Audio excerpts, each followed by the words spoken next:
An issue that's in the entertainment business right now that is real big is the paparazzi. Paparazzi are everywhere. It seems like entertainers, actors, singers, dancers, anything that you are in an industry that puts you out on Front Street, put you out in front of all the cameras, it seems like you have no privacy. And that is a big issue because everything that you do is being watched.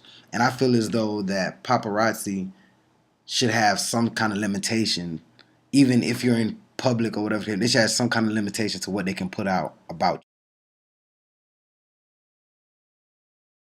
you. TMZ actually captured Justin Bieber spitting over the balcony. I guess it was some fans around the area, not necessarily up under him, but he was spitting over the balcony, and they called him a revolting, germ spreading spitter.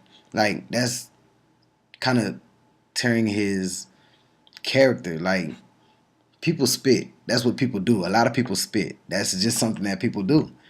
I just feel as though judge him because he spits.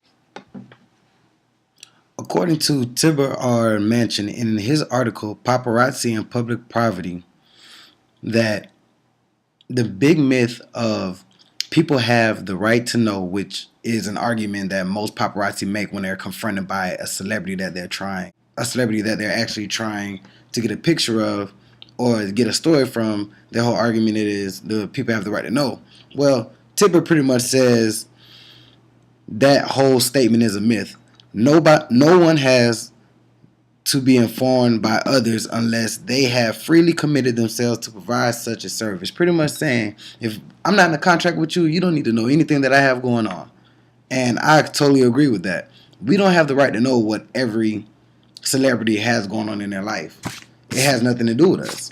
Their job is to entertain and they're human just like us. And I feel as though that we sometimes forget that they are human.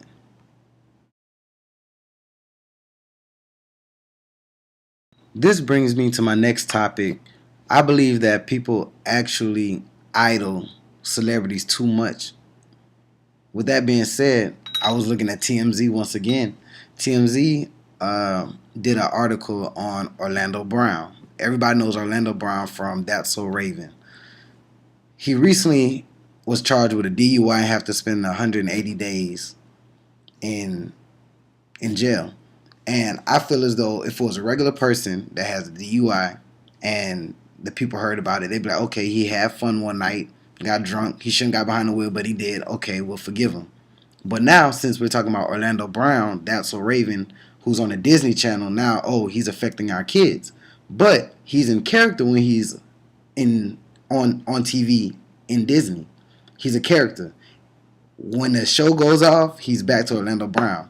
Your kids don't need to know who Orlando Brown is outside. That's not our business. All we should know and care about is who he plays and who he interprets on camera. That's all we need to know.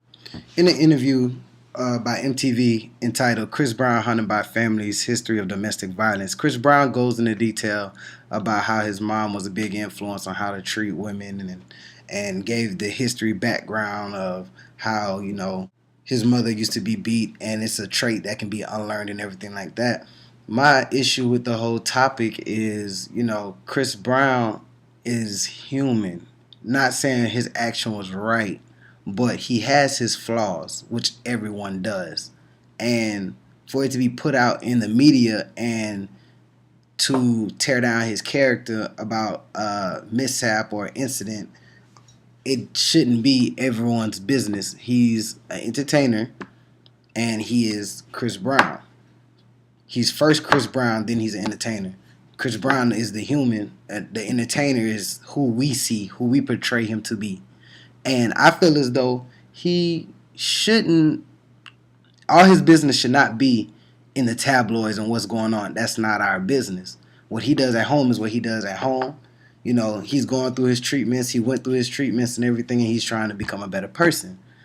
We should all give him credit for that, that he's showing that side or whatever, trying to get treatment. But at the end of the day, I feel as though since we put him on such a pedestal, when this incident happened, it took us all back and we all were shocked about, he actually put his hand on a woman.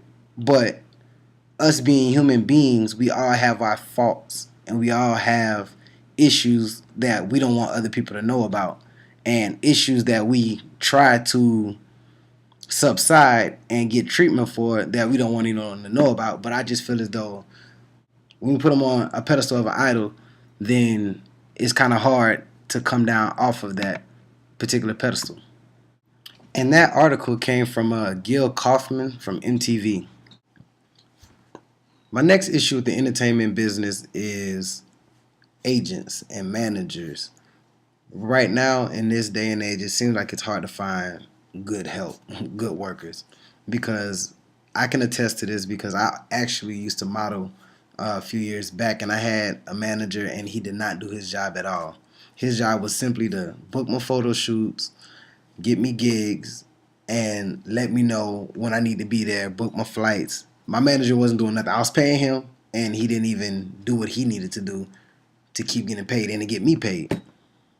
Eric Branch from the 49ers, one of the reporters, he actually reported that Terrell Brown, a cornerback, had fired his agent for forfeiting $2 million base salary. His agent actually negotiated. The contract wound up being only $925,000. So he lost out on a lot of money because his agent did not do his job.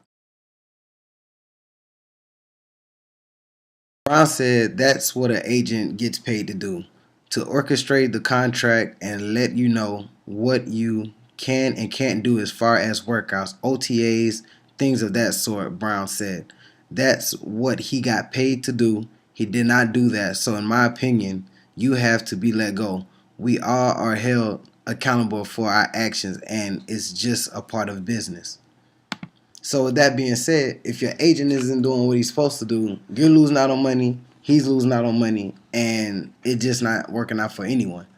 So I feel as though you have to have good management, good agents around you for an entertainer or an athlete to actually be able to prosper in their job field.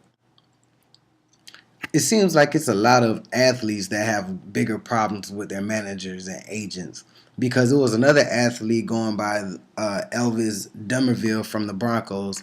He actually fired his agent because his agent did not file his reconstructed proposal on time, and he wound up letting him go to get a new agent who would be able to fulfill his position and give him the type of support that he needed and the business and benefits that he needed to further his career. So once again, it goes back to the fact of management. If your management isn't good, you can't prosper in the industry. And that is a big, big issue that needs to be resolved. And that source that gave me that information was from USA Today's Mike Garofolo. All right, lastly, I must meet with a girl who has the like idea that I have. We need to talk about how far she's gotten. We need to talk about when she planned on doing it. We need to talk about how much it's going to cost, promotion, marketing. Does she already have the DJs lined up? And yeah, that pretty much concludes my issues that I have with the entertainment business. So hopefully you enjoyed and you have a great night.